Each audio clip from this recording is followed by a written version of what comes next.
Welcome, welcome, welcome. Welcome back to Alternative Killers, I guess is what I'll call the series.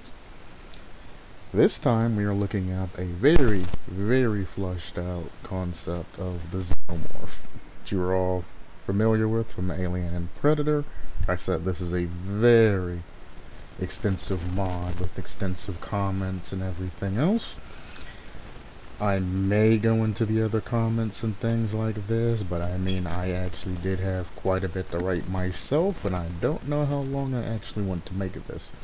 So I kind of just want to briefly go over it, because I don't even know if they can get licensed from this, but I mean, if some things are changed, you could always take the name Xenomorph off of it and make it any other type of alien.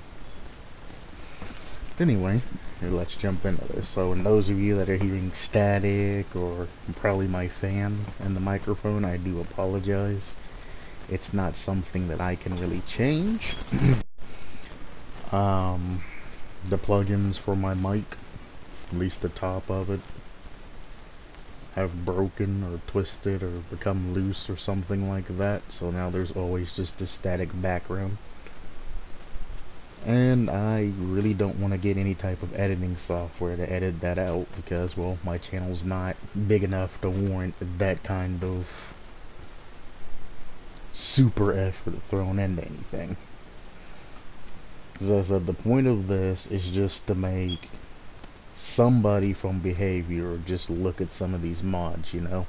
If they do happen to get popular or something like that, and it gets back to their Twitter or some other thing like that, they can say, hey, you know, come to this forum, be like, oh, well, that sounds cool, see the alternative killers idea, and then be like, you know, yeah, we might be able to implement, you know, alternative methods of the original killers to make them, you know, usable and things like that. But let's get into this. First thing we have is, well, the Xenomorph, you know, Xenomorph alien movie, I already went over that. It's got a passive before the power. It has acidic blood. Anytime that it is stunned by a pallet, the acid blood drops onto the pallet. The pallet becomes weakened. After a short time, the pallet will automatically break. Until the pallet breaks, survivors can use the pallet normal.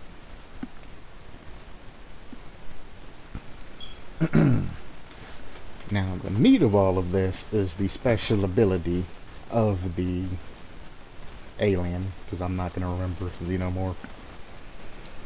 The Xenomorph enters a lower stance, granting the undetectable status effect and increased movement speed.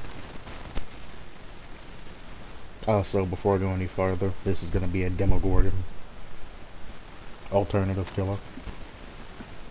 But yeah. The Xenomorph enters a lower stance, granting the undetectable status effect and increased movement speed.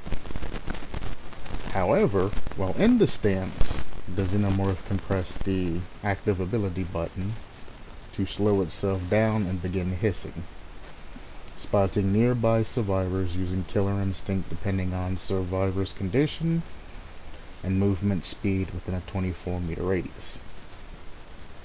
I do go over this briefly in the bottom, and I'm just going to clarify it now. I think that as soon as the ability gets activated, the whole part of that, the Xenomorph should actually have a decreased movement speed. Some people are going to go, you know, well, that's kind of BS because you have like Ghostface and things like that that can go into undetectable and move too. But I mean,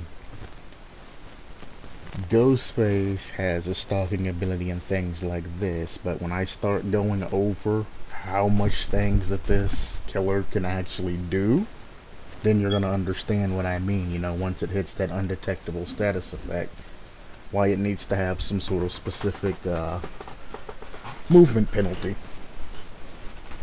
for being undetected, and you know, stalking and things like that, be a little bit slower. But let's go into this.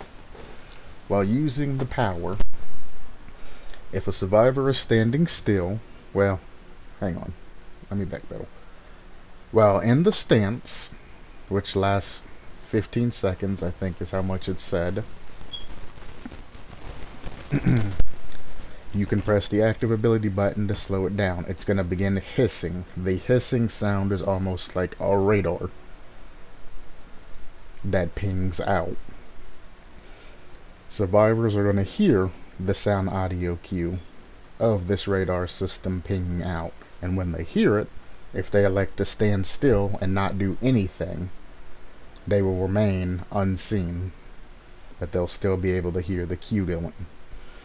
If the survivor is moving, crouching, or standing still while injured, they'll be able to be spotted if the alien comes within 6 meters. Xenomorph. If the survivor is injured and crouching, the range detection is reduced to 12 meters. Now this is one of the things that I don't particularly understand. If the survivor is moving, you know, walking on grass and things like that, it says moving while crouching,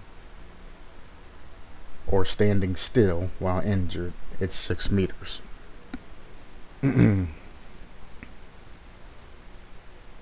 Now, grunts of pain and things like that, as we know, are a lot louder and can be heard farther than 6 meters. So I don't know how they're going to balance that. But I mean, so far, everything makes sense and goes through.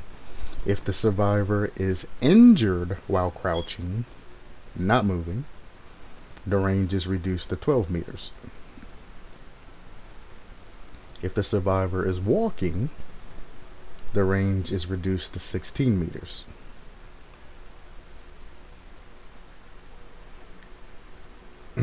Now, if the survivor is moving while crouching, you're going to be moving slower, you're going to be stealthier and all that. I can see it getting reduced to 6 meters. However, if the survivor is just straight walking, having an increase in range, or decrease, I guess in this case, to 16 meters is kind of ridiculous. Because, I mean, you have to be taking, you know, some hard steps for that to be picked up. And if you're running, it gets increased ever so slightly to 24 meters. And if you're running while you're injured, which is one of the problems I'll bring up later on, it's increased to 32 meters. Now, after you've gotten hit for the first time and you're running and trying to escape from the predator, and you manage to escape, they can just use their sense and increase speed to follow kind of where you're going, you know, the blood trail and all of that, then use their senses to refine you. That's one of the reasons why I'm like, you know, the speed should be a decrease as soon as you enter that state, because it allows way too much. This is why it has a special attack that it can do in heightened senses mode called Pounce. Now, entering heightened senses mode, I'm assuming, is immediately as soon as you press the button to slow down and go into that. But because there's no cooldown going into heightened senses or anything like that, you can immediately hit heightened senses and then pounce within 1 second. So it takes 1 second to fully charge. But let me start from the top. While in heightened senses mode, that's the slowed down pinging motion, the Xenomorph can hold the primary attack button to slow themselves down and charge a mid-range lunge attack. Releasing the button, the Xenomorph will pounce forward, damaging the first survivor hit. Can't be used to break pallets or door, very important, which, I mean, you could probably make an add-on, which would make it do that. Missing a pounce would cause the Xenomorph to enter a miss cooldown state. If you hit an object, it'll briefly stun the Xenomorph.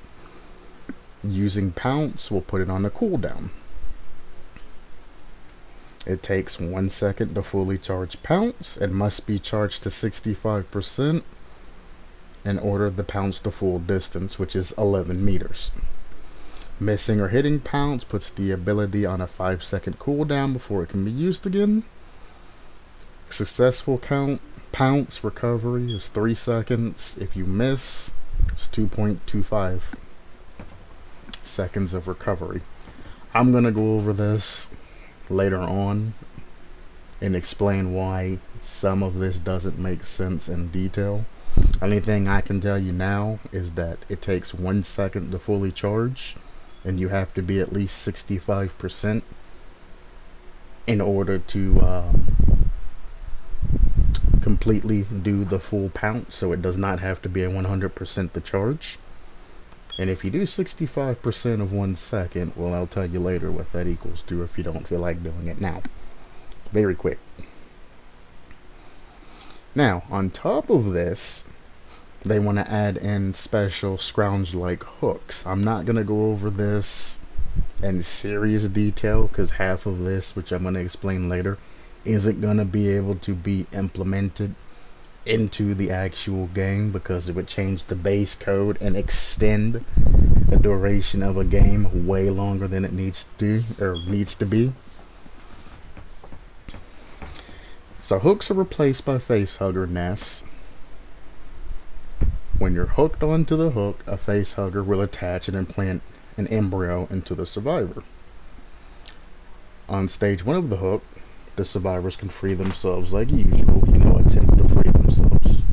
Which in this case, if you're getting infected and you're on a special hook, I kinda half argue that you should have an increased chance to escape. If not, since you're being infected with something that's essentially a pig's reverse bear trap but buffed, I think after it infects you, you should kind of be let go and just have that hook state stay on. So it's like an automatic, you're hooked, it inbreeds you or embeds you, things like that, and then it lets you go with like a endurance status effect or something like that to be anti-tunneling.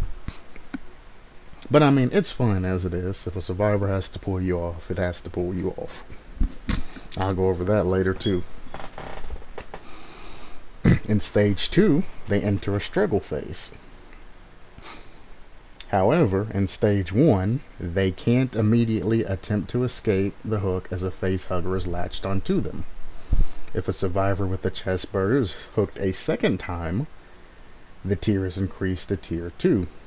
There is a maximum of 3 tiers, but the gestation time isn't affected at all. Gestation time is paused when on the hook. Gestation is the time it takes for the embryo to fully evolve before, well, it bursts your chest. Being hooked the second time will implant a second chest burster, but it will have the remainder of the timer from the first chest burster. So it puts an instance up. If you have 60 seconds left and you get rid of it and you get rehooked, the timer starts at 6 seconds. Yes, that's good, but it has to have some sort of lower cap. If I somehow have crap luck and I'm getting chased while in the gestation period by the killer all game, and somebody finally breaks me out and I only have like 5 seconds left, and I get this chest burster out of me, if I get rehooked on the hook, I'm gonna die almost immediately. So in this case, it takes, quite a while for a survivor that's on a hook to actually bleed out. Generally, if a survivor has a decent run and goes down, you can get a generator completed in the time before it gets from stage 1 to stage 2 on the hook, which is generally what you're looking for. You want the first survivor that gets chased to run around enough for the other 3 people to complete 3 gens by the time they get hooked and get too close to their second phase. Somebody comes over and gets them before they get to phase 2, after they finish their generator, or if it's son of a short phase, when they get about 80%, go in, grab them before they get to stage 2, walk over, finish what they're working on. Then from there, you have 4 survivors to finish 2 generators, and that's gen rush strategy blah blah blah. You know, there's other specifics to talk about. That's not what we're here for. But what I'm thinking is, if you knock somebody down and get them into this gestation period, which I guess we'll come back to that later. So once off and the gestation period starts, once the timer expires, the chest burster will rupture out of the survivor, killing them instantly. But as the timer progresses, there are 4 tiers. Tier 1, when you first have it in you, 10% penalty to healing, repairing, and unlocking. So repairing generators now is going to take 88 seconds. Healing, go find somebody else. Unlocking, it's kind of eh. Tier 2, survivor audibly coughs periodically. It doesn't specify if it's like the plague where they just kind of just cough, or if it's like, you know, a loud like cough that's going to be any type of notification to killer. Because if it's just a regular cough periodically, things like that doesn't interrupt anything, I'd argue that the cough should be tier 1 because you just got infected by an embryo. So I'm assuming it's going to go, you know, down into your body like food goes into your body or something of that. Somewhere like that. So coughing, I'd assume, would be the tier 1. Then tier 2, once it ticks up, you have the negative start to kick in. Tier 3, once the survivor's injured, you're afflicted with the broken status effect. I do like that once injured. So it's not like the plague, when you go down there, you're broken. I wish they would add this line to the plague. Once injured, you are afflicted with the broken status effect. As opposed to this newly buffed plague just non-stop barfing on people, which they have an unlimited amount of it just coming out, breaking you, and then slapping you at the end of the chase, and basically making an entire game where healing's basically useless. Any medkits, things like that become useless. Adrenaline syringes, you know, it completely gets rid of that. If the adrenaline syringes acted like the fountains and cured you, or if the endurance or the stipic agent reset the gauge and just restarted the infection rate, then medkits would be, you know, semi-useful. Or if you had a medkit, you can slowly decrease the amount of sickness you have, or slow it, or something, some other type of system there to combat the plague. But unfortunately, all she can do is barf on you, get you broken, slap you, or get the enhanced barf that actually does damage to you. But I'm not going to go into that. That's PTSD and trauma from getting 360 barfed on and downed. And then tier 4, once your time runs out, death. So, penalties to healing, repairing, unlocking. As the gauge goes on, survivor starts coughing to let you know they're in another phase.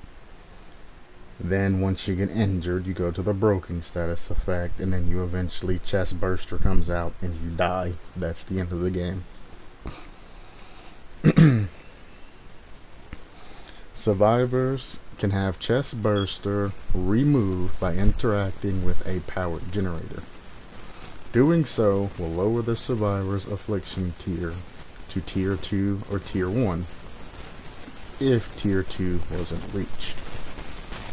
By progress on the gestation of the chest burster won't be reset.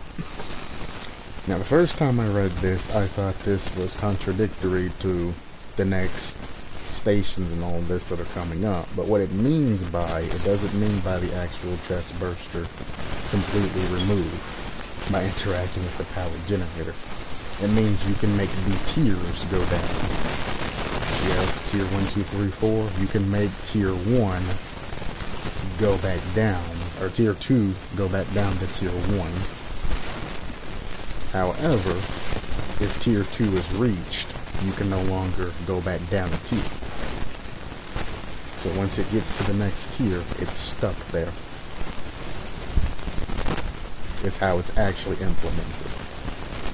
So as long as you go to an already powered generator, an already complete generator, you can go to it and you can keep rewinding the timer as long as it doesn't get to the next stage. However, the progress of the gestation will not be stopped. You may be able to reset the tiers, but the timer still continues to count down. That's where it's kind of a left-right type of thing. Yes, you can keep yourself from being broken, but at the end of the timer, the chest burster's still gonna come out of you. So at that point in time, it's like, you know, what do you do? Survivors who are in tier 3 trying to leave without having their chest burster move will be executed at the gate. I like how it says tier 3, so as long as you keep interacting with generators, you don't necessarily have to remove the chest burster. You just have to keep interacting with generators, you know, redirecting you. I like how that's implemented, and if it was, you know, balanced a little bit more efficiently, would be a pretty good system. It's like the pigs reverse bear traps, but instead of having different stands, you just have to go to generators that are already done.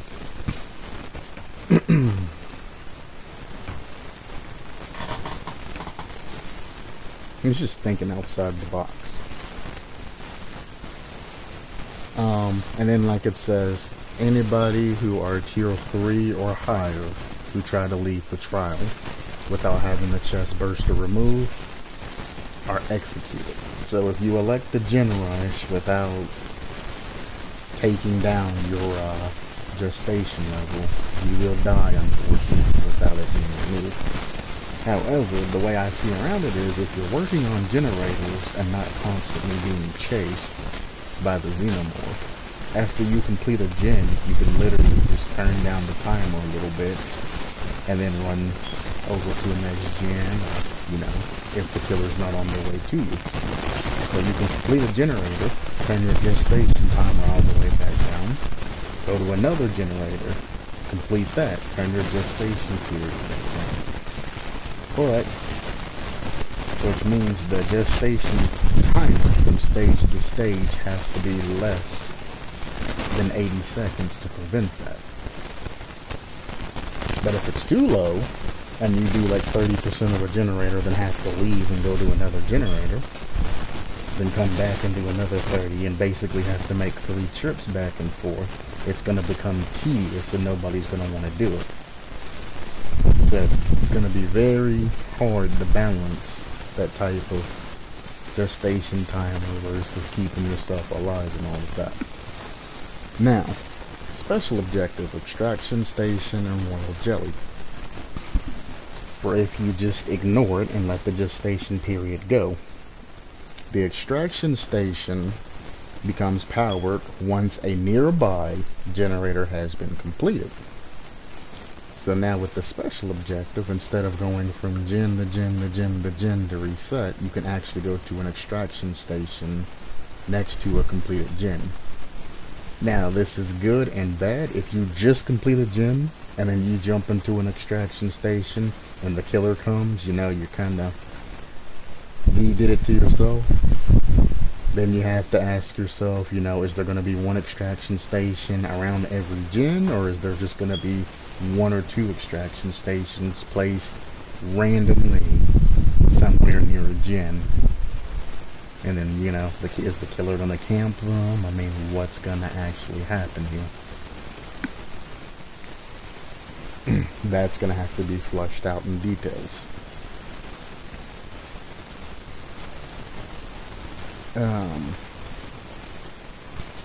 Once powered, a nearby generator will power the extraction station. Survivors can interact with those stations in order to have the chest burster removed.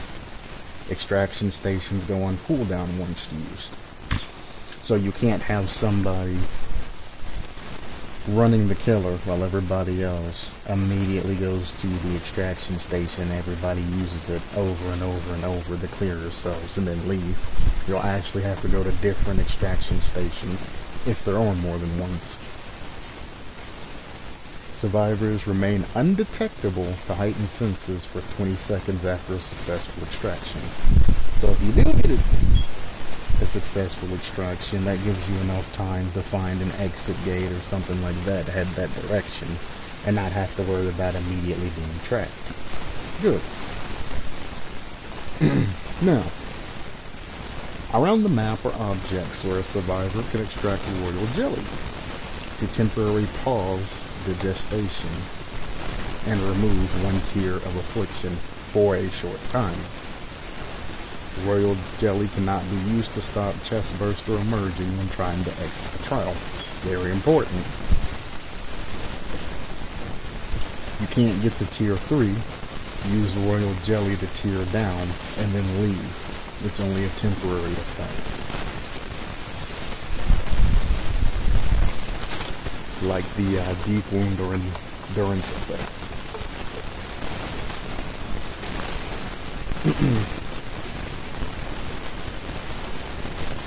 And this is the last actual part of it, is it has another special ability called Apex Predator. Whenever a survivor has the embryo removed from them the first time, that survivor gains a stat and becomes marked as dangerous prey. Survivors marked by this can be down while healthy by a fully charged pounce. Doing so will consume the mark. The second time they have the embryo removed from them, they are marked as threat to the hive. Hitting a marked survivor with pounce causes the Xenomorph to perform a mini-mori, killing the survivor.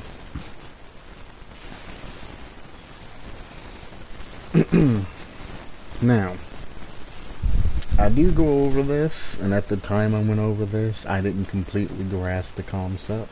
So some of what I say, I have a different opinion on, but I also state that I'm not entirely sure how I'm supposed to grasp this. Because up top, there's different ways of how you can read this to say removing the embryo. Then removing the embryo isn't necessarily required. Because I mean, this is a good special ability which goes together with the rest to give you a, if you're gonna gen rush me and wait till the end, you're gonna have to go to a station and remove the embryo. Or if you're that cautious survivor that every time something happens to you and you keep removing embryos back to back to back to back, it gives the predator a way to, you know, completely end you. But then what it's going to create is a meta. If it goes by the way and it's coded the way that I'm saying that it is,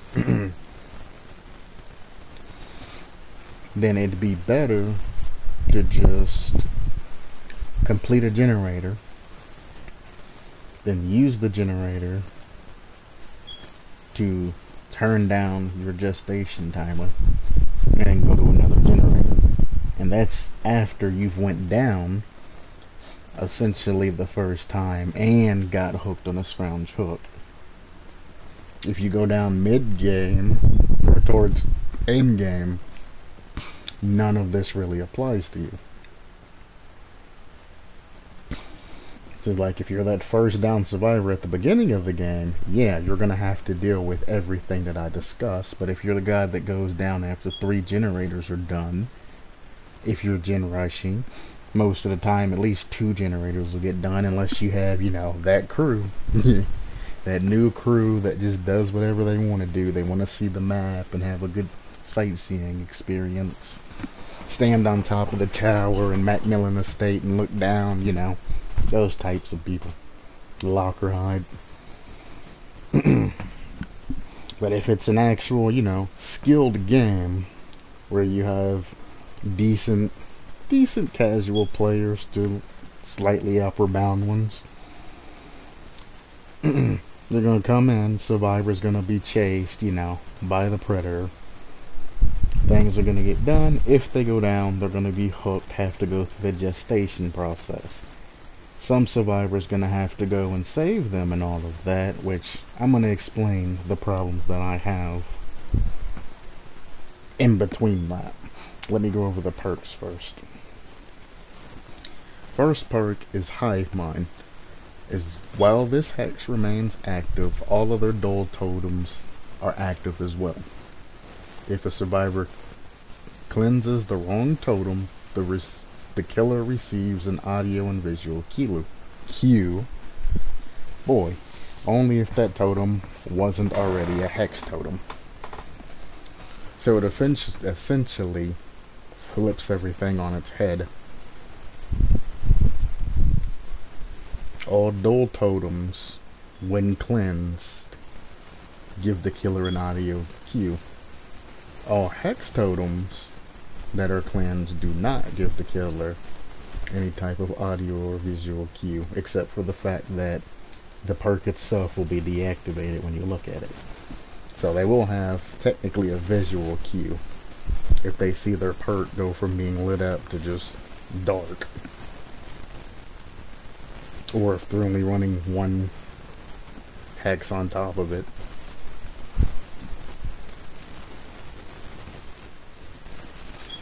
Evolutionary Dominance.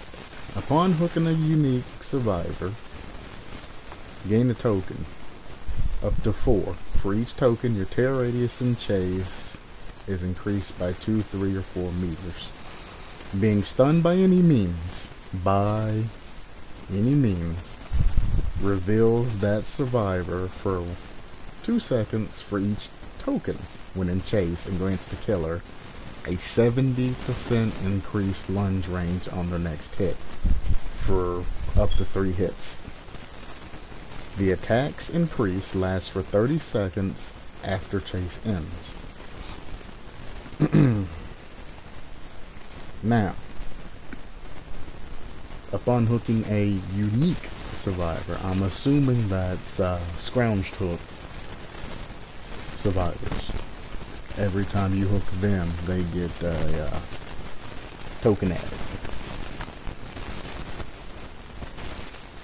Lost in Space, hooking a survivor causes all other survivors to suffer from a blindness effect for X seconds.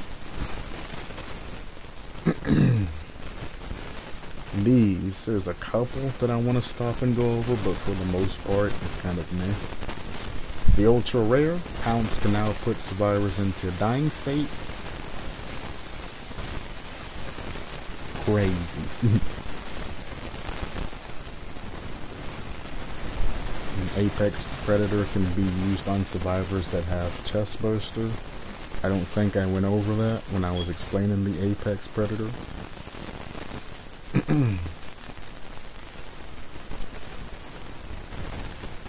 But I mean, it's kind of assumed you get marked after you remove the embryo. If the embryo is inside of you, you're no longer marked.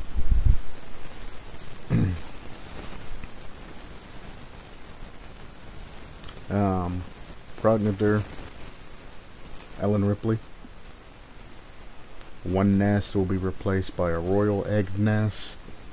Survivors affected by royal chestburders no longer are afflicted with tier 2 or 3. Tremendously reduces gestation time for non-royal chestburster while the survivor is affected by chestburster. So this royal chestburster affects all the other regular chestbursters. The rest of this is just movement speed and instructions and things like that to increase the times of them. This hollow cranium, which is a very low one. Xenomorph sees the order of survivors trying to remove chest bursters for 3 seconds. This right here, coupled with all the other balancing issues, is going to create a problem. Especially getting the hemorrhage effect afterwards, but, you know. Now, a lot of people are like, I like this concept and thing like this. A lot of people go into details saying that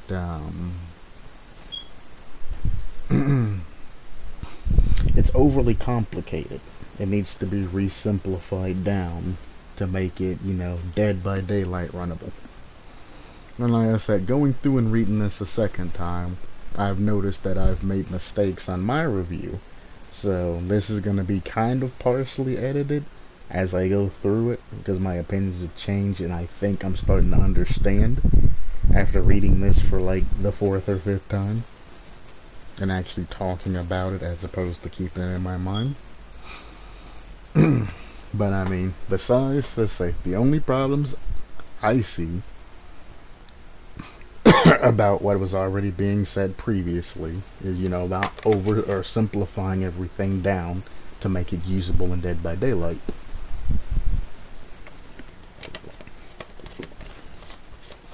Excuse me. Is that this particular killer has way too many, passive and special abilities. I did a review of another one that unfortunately isn't going to make the cut because it was just a short review of a small killer. When people start to, put ideas together to formulate a killer, they're like, well, I want to incorporate every single thing about this particular killer from the movie into this, If the killer gets pallet stunned, you make acid blood, it'll destroy the pallet, If this happens, well then, this will happen, because the movie, lore and all that says this. If this happens, this will happen, and if this happens, this will happen. And if they manage to get away with this, this will happen. That is a very bad mindset. I mean, I'm not saying this person in particular is doing it, but that's a very bad mindset to run into. The last persons that I looked at, not video-wise, but on my personal time I looked at, was like that. And I had to point out that it was like listening to kids argue about superpowers, Well, I use my laser eye beams on you. Well, I put up a shield, and it's no longer effective. Like, that's how he was formulating his killers. Well, if you do this, then this happens. If this happens, this happens. And it's like, no. It's no longer a fair game. But let me get back on topic. Let's say this killer has too many passive and special abilities stacked into a regular game.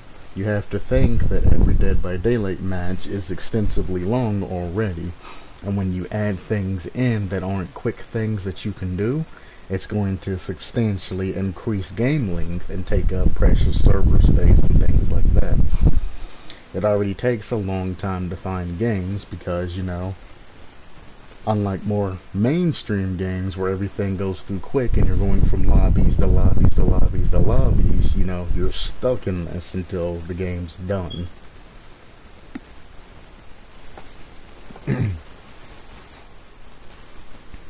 Now, I said if I played against this killer once and I got the hit the first time, there really isn't any type of weaknesses to exploit to escape. If you're running from the killer and he's hitting you, you're on a generator, the killer's coming up and all that, or you make a mistake and they sneak up on you because he has the undetectable status where he can go faster and get up to you real quick.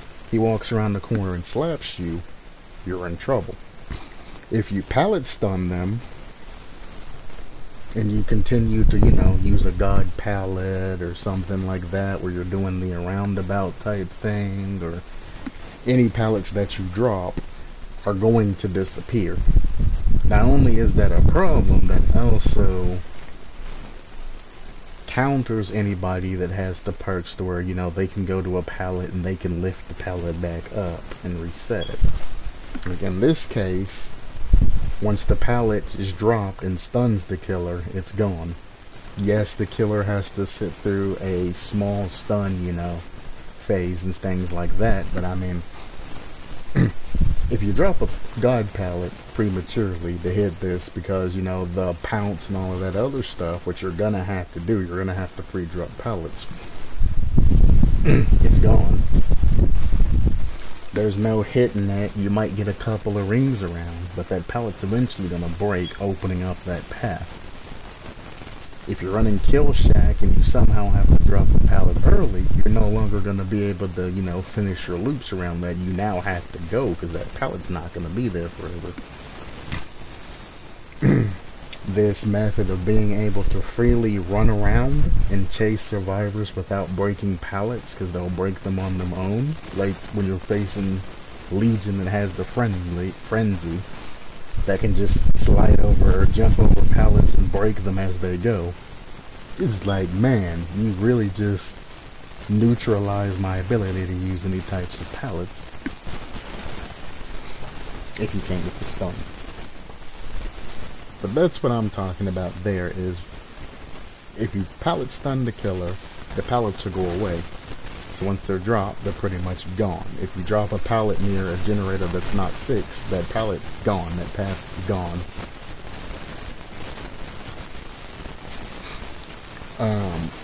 There's no weaknesses to exploit or anything like that.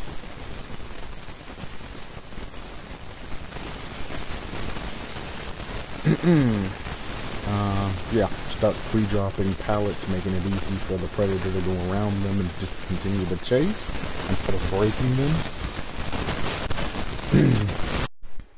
If you do happen to drop a god pallet and get some sense of escaping, this is where I go over. They can just enter that mode and immediately speed over to where I was, and if they don't know where I'm at, if I'm injured and I'm still running, 32 meters away, they can sense me. If I decide to break into a walk and try to get away, you know, bloody and screaming and all of that, 16 meters I can be located at. If I'm crouching and, you know, injured and things like that, 12 meters.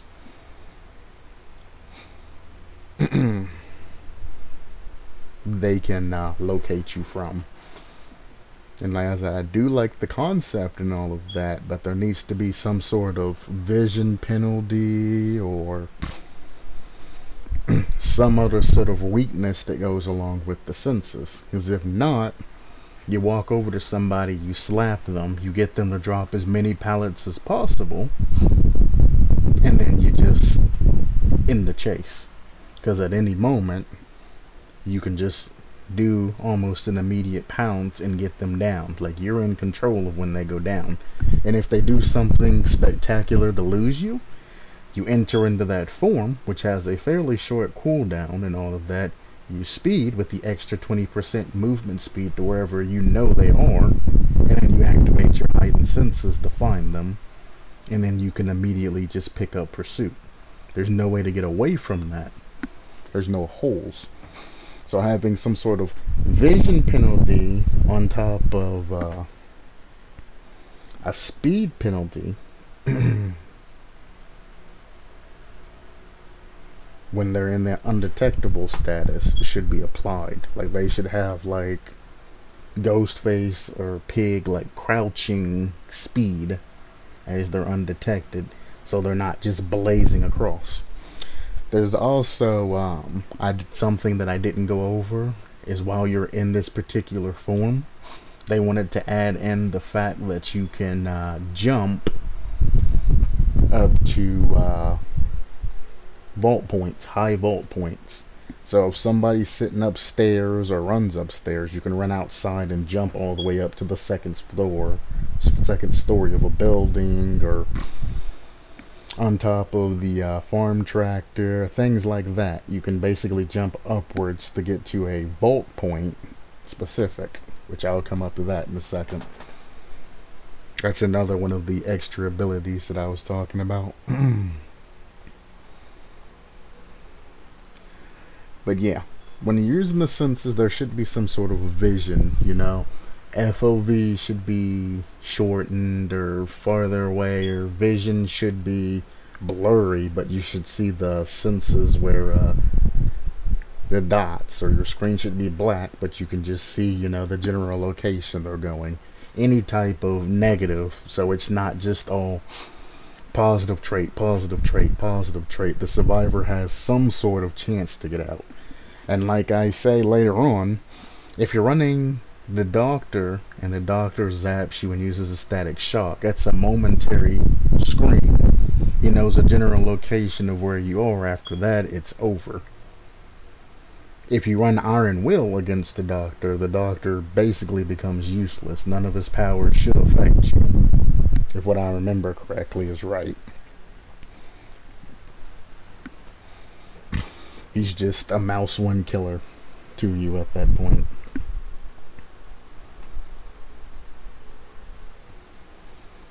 Which is what I'm saying here.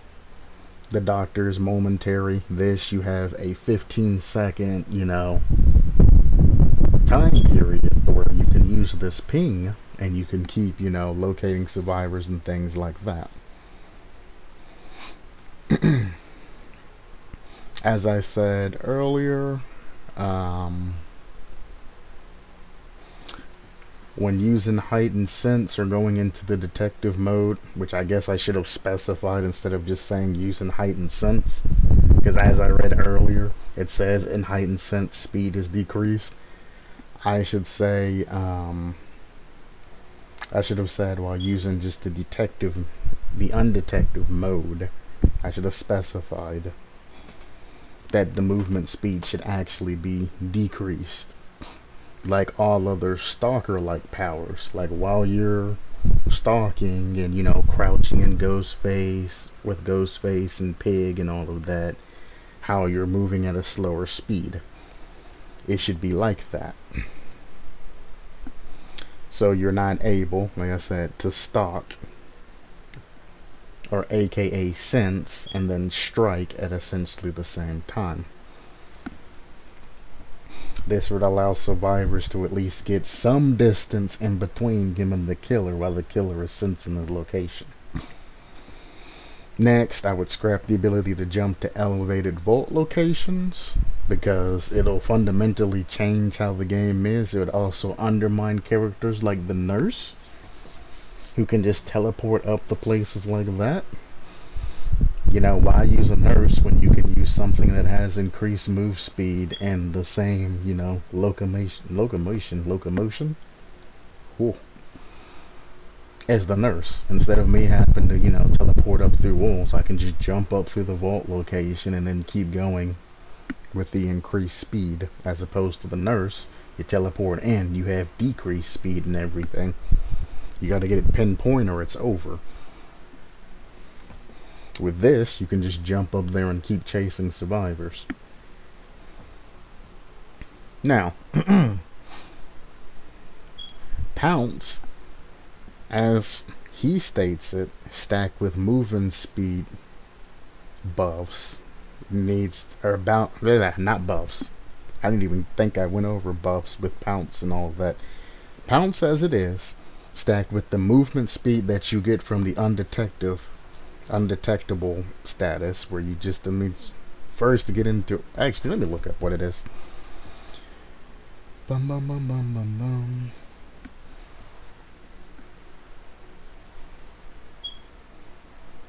So heightened senses is the thing that grants the undetectable status effect and increased movement speed. When you use the active ability button, it then activates the radar ping. Okay. So while in heightened sense, which now I understand why I wrote this.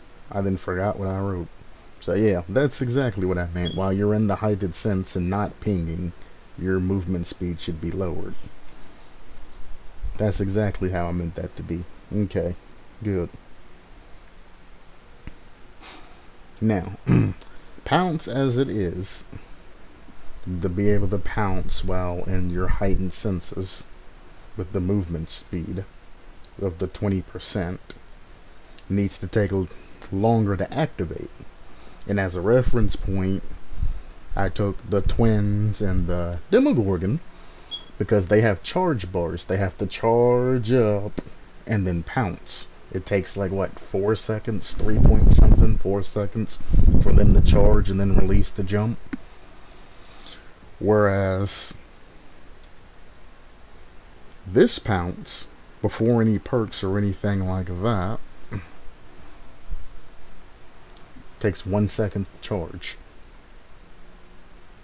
which then has to be at least 65%, remember earlier, to actually get the 11 meter full pounce. 65% of 1 second is 0.39 seconds. 0.39 seconds is how long you'll need to charge that to get a full 11 meter pounce. So if you go into heightened senses, use that increased movement speed to find a survivor, you can immediately pounce on them and hit them. If you walk around the corner and all of that, and you catch them off guard and they're running towards a pallet, you can immediately pounce on them and hit them. If they try to go to a window and you're running killer shack and you're going around, you can turn that corner and immediately jump and attack them before they can even fast bolt into the killer shack. Like, you will have so much swift movement speed and the ability to catch survivors that it's just, it's too OP. It needs to be counteracted with something, you know. Increasing the time it takes to lunge, you know, would be helpful. Now, I said the face hugger implementation, all of that needs to be simplified to a basic pseudo reverse bear trap. Almost like a nemesis build, you know. You get infected with a face hugger. You can still have the, you know, you go to gens and all of that aspect to stop the gestation timer and things like that, if you still want to go that method. The royal jelly, you know, you can make it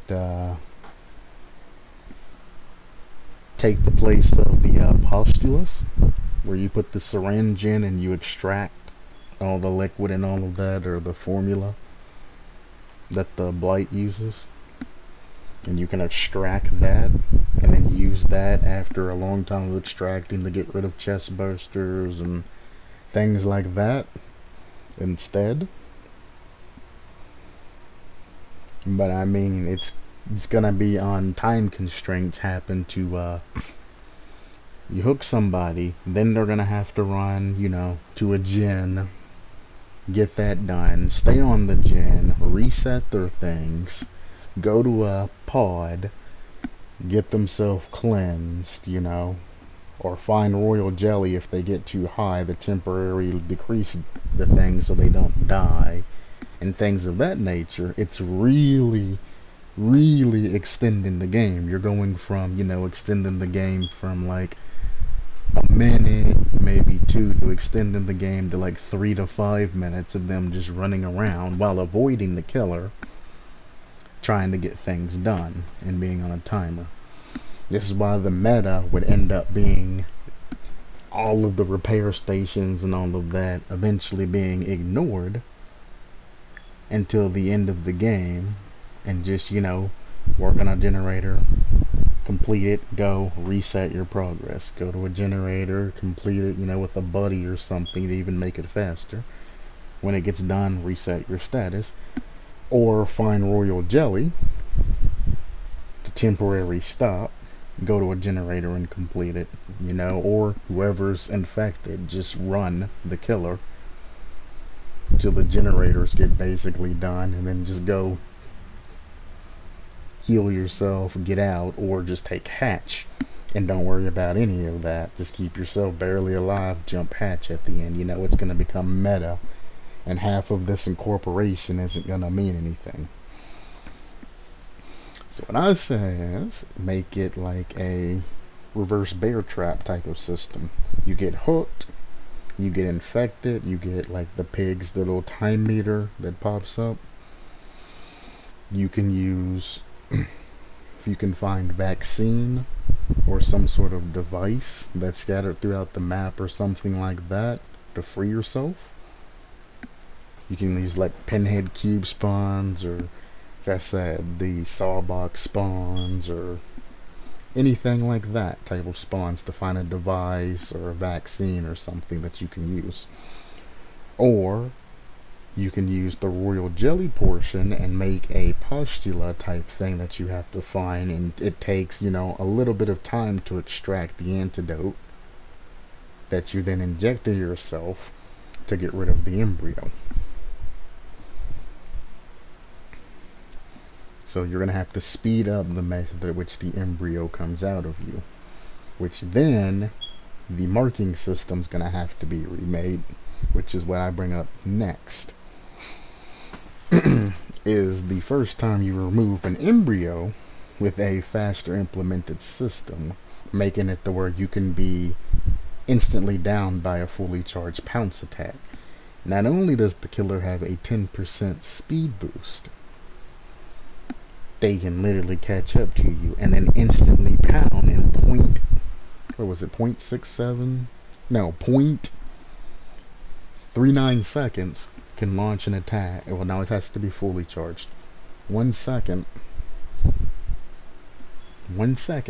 of being near you can launch an attack and down you instantly after you get hooked. This is where the tunneling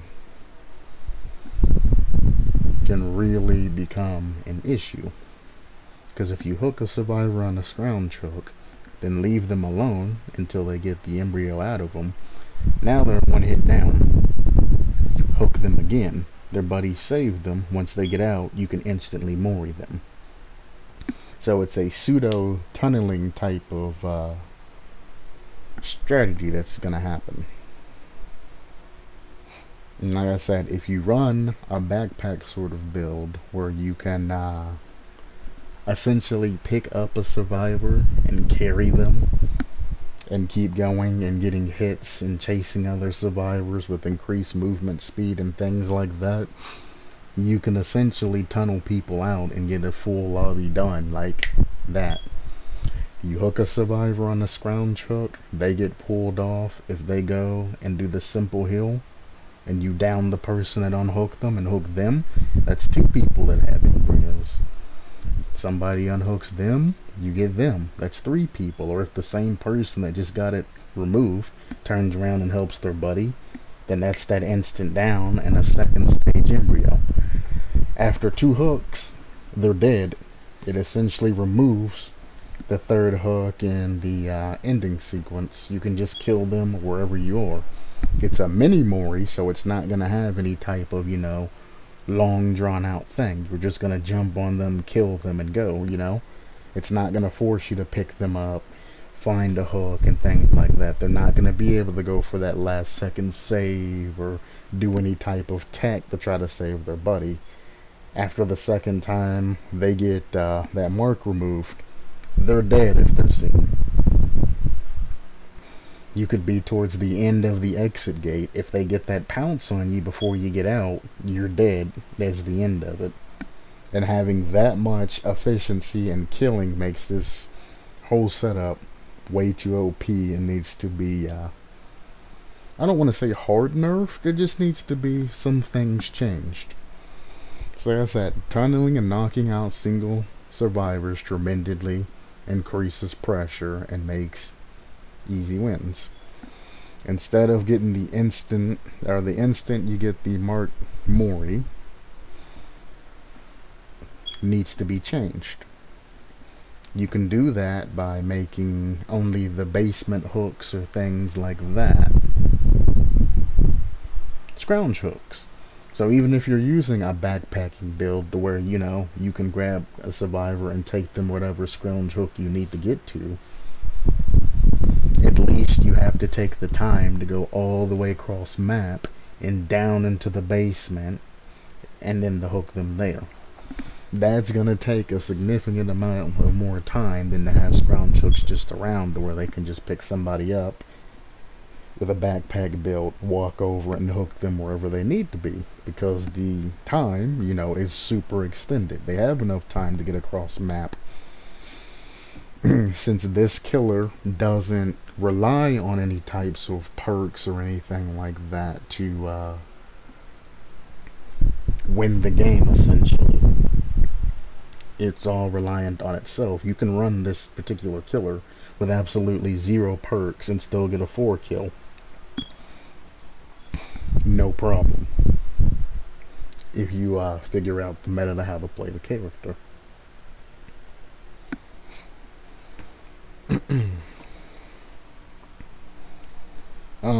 Lost in Space, as I always say, every single killer has that one perk that you just look at and you go, meh, I don't think so. That's just game design. You're gonna have, you know, one good perk to where you're like, yeah, I can use this on everybody, you know, we're gonna get things done. A second perk, like, yeah, I can see it being used with a specific build or with this specific killer. Then the third ones are always like, alrighty then, I guess that's a thing. Sure, okay, meh, whatever. There's also one thing. Evolutionary dominance. Upon hooking a survivor, or unique survivor, gain a token up to 4. For each token, your tear radius and chase is increased by 2, 3, 4 meters. This particular line can actually be removed, increasing your tear radius and chase. Doesn't really matter for a predator build. I mean, it does help other things, but it's only 4 meters. I mean, it's kind of like, you know, that's not really a detriment for being stunned by any means reveals the survivor. Excuse me. Revealing a survivor, granting a killer an increased lunge rate on their next up to 3 attacks, and then 30 seconds afterwards. This particular perk, I was with them, you know. Token system is kind of half balanced by you having a greater tear radius. I was with them by, you know, anytime you're stunned by any means, revealing the survivor for a couple of seconds for every token. Okay. Gotcha. But then you went too far when you increased a 70% increased lunge range. And I did the math, and down here, if you just run this one perk with the 70%, this allows over a 10 meter lunge for up to 3 attacks. If you combine this with coup de grace, it makes it an insane 130% increased lunge range, making it 13.8 meter lunge. The default lunge is 6 meters if you want to check the math, or you move at a speed of 6.9 meters per second. But if you have one token in each of those and you lunge at a survivor, you're gonna see, like, your animation's going to glitch. And you're just going to slide across the map, and it's gonna look like you're lagging or cheating or something like that. You're gonna have so much speed and acceleration to just slide across the map and it whops somebody. That is insane. And if that stacks with the actual pounce attack that the predator has, which I'd assume because it's one of the perks that comes with it, you understand that that 11 meter lunge range, you're looking at basically all of this but times 2, essentially. I mean, it's 1 meter off, give or take. So you're going to be looking at, with the double stack, 27 meter lunge, or a, what was the regular, instead of a 10 meter, you're going to be looking at a 20 meter lunge attack. That's ridiculous. Absolutely, positively ridiculous. It'll probably end up being like 18 meters, but 18 meters? That is actually insane how far you would be able to lunge. You thought the Demogorgon parkour was absurd and the spaces you can get to. Imagine the Xenomorph lunge and all of the areas that you could probably get out of the map with that much lunge. Crazy. Now imagine all of that, but something like, you know, in-game with like no ad or something like that, where you can just get to wherever you need to go and just, because it says no ad when you hit with a regular attack, you go down. But for whatever reason, I've found out on some killers, if you initiate a lunges type of attack, it still goes through. I don't know if they're... Where did they change it? What is NOAD's official thing? I think it says just on a regular attack it activates NOAD. Not Mo. No one. That says head on. No one. No one left behind. No one escapes death.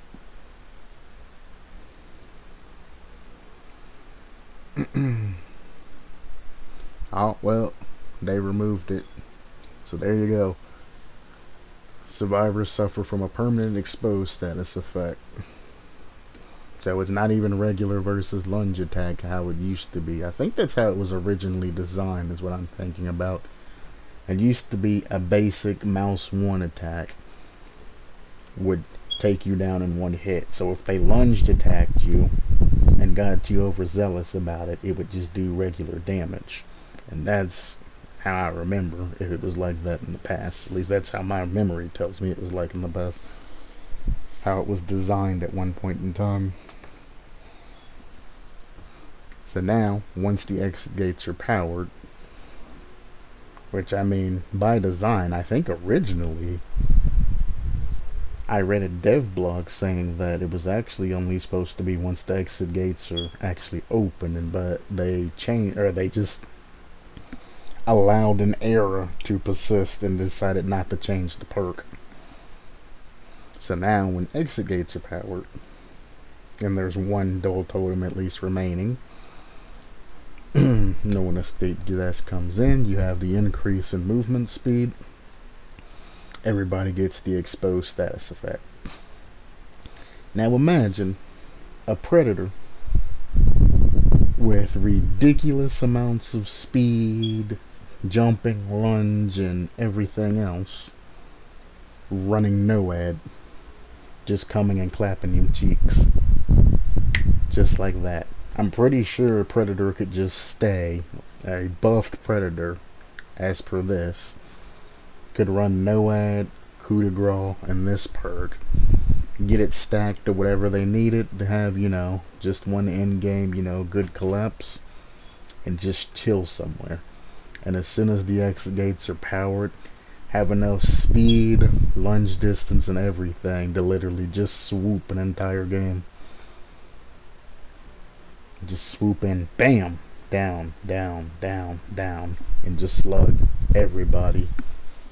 You just how disgusting they'll be able to move. As I said, I spent hours writing this, and if you do want to go and check, you know, exactly what I said, and you aren't reading it as I was just letting it sit there and chill, and all of the other comments that were thrown in, and the couple of powers and things that I left out of this particular section, you can go to the forum.deadbydaylight.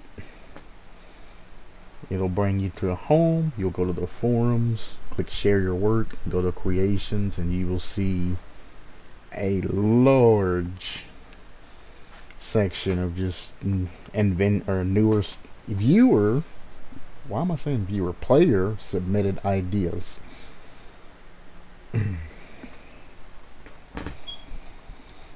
I mean, I know this took a while to record, and I'm not gonna be looking forward to this being uploaded and all of this other things, but thank you for everybody that stood by.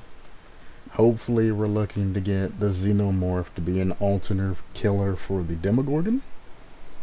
If he doesn't go anywhere or something crazy happens, this would be the perfect match.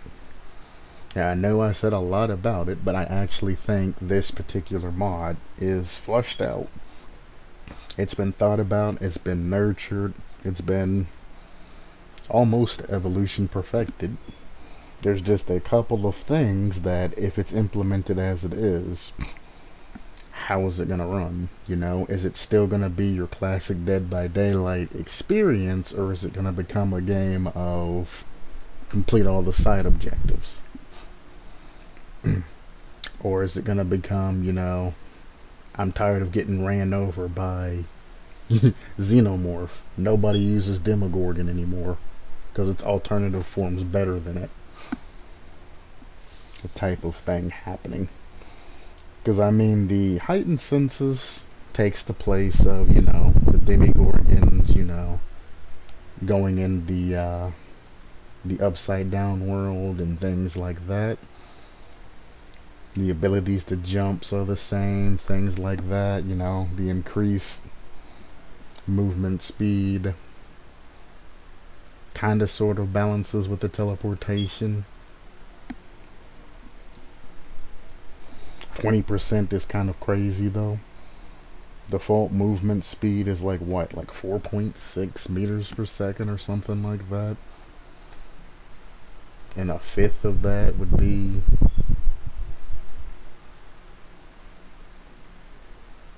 I don't know. It's somewhere around like 0.5 or 0.7.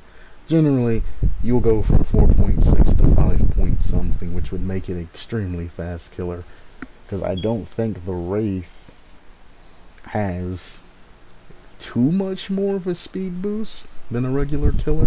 When coming out and being cloaked, I know he's faster, but it's not too more. I think Wraith is capped at like 6.4. I don't remember. Let's see. Wraith DBD speed.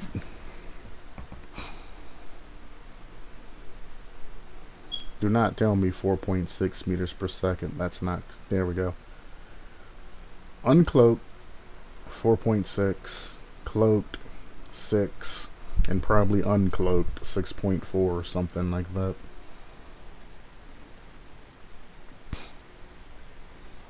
I think when you're completely uncloaking, it's actually faster. As soon as, well, the moment you uncloak, it's a little bit faster. I think it's like 6.4. Or I'm just dyslexic and I'm reading this backwards. To cloak 6. And to have the Xenomorph going at the speed of just about a Wraith that's cloaked is terrifying. Because all Wraith does is go invisible. He moves fast, he pops back in, he gets a slight speed boost, and then he swaps you. Xenomorph will be able to sense you. If you stun it and break pallets, it'll be able to jump the high distance, or jump the higher ledges and things like that. It'll be able to transfer into a lunge attack that it can launch in about a second, if sooner, if they just wanted to do it quicker, and a whole bunch of other stacking powers that go over and over and over and over. It's just gonna overwhelm a single survivor.